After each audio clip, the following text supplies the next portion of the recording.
Welcome back. Well, when it is as cold as it is today, we all know how important it is to bundle up and stay inside if you can.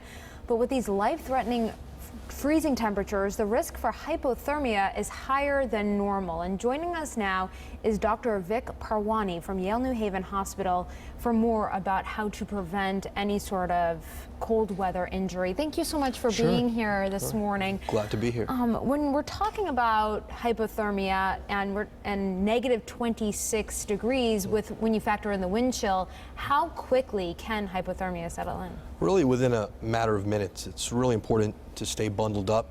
We can start seeing hypothermia anywhere from 10 or 15 minutes and up. Even if you have a winter coat on? Well, certainly that would slow that down. So it could be, it's very hard to pick a particular amount of minutes, but it's really important to be cautious.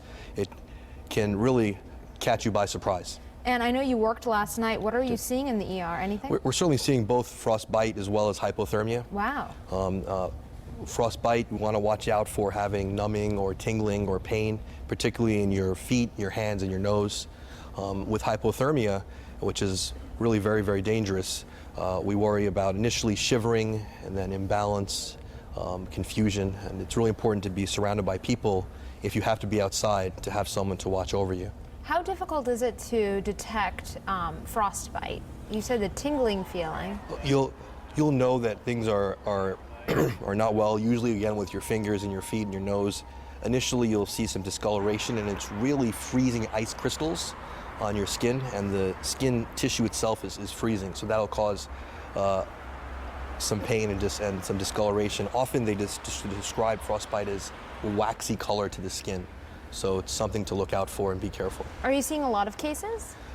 Not yet. I think people are doing a good job at staying inside and bundling up, but we certainly are seeing some creep in, and as the weather is as cold as it's going to be, it's really important to be careful. And you said babies and older people are more susceptible to both? Sure, extremes of age. You know, certainly bundle up your baby, and as you get older, one's heart health and general health conditions, if they're poor, make them more susceptible or prone to both hypothermia as well as frostbite. So check on the elderly, the loved ones. Definitely check on your friends and family members. That's for sure. I wanted to ask you about frostbite, because I know that it's very important not to put extreme heat on the frostbite, right? I mean, if you think that it is frostbite, what do you do? First thing you do is get into a warm environment. Okay, you don't want to reheat yourself until you're sure you can be and stay in a warm environment. What we see and really worry about is a re-injury. So if you're going from cold to warm, make sure you can stay in warm before rewarming yourself. And then you just want generally warm water. About 80 degrees is a good temperature, and to keep yourself in that temperature, not too extreme, but keep it warm. And over time, most injuries do resolve themselves. If you have any residual symptoms, continued pain, continued numbness, it's a good idea to get some medical attention. All right, thank you so much, Dr. Parwani. Thank you for stopping in this morning. And for more information on this, you can head to our website, WTNH.com. Just click on that On Air tab and pull it down to the Good Morning Connecticut Weekend section.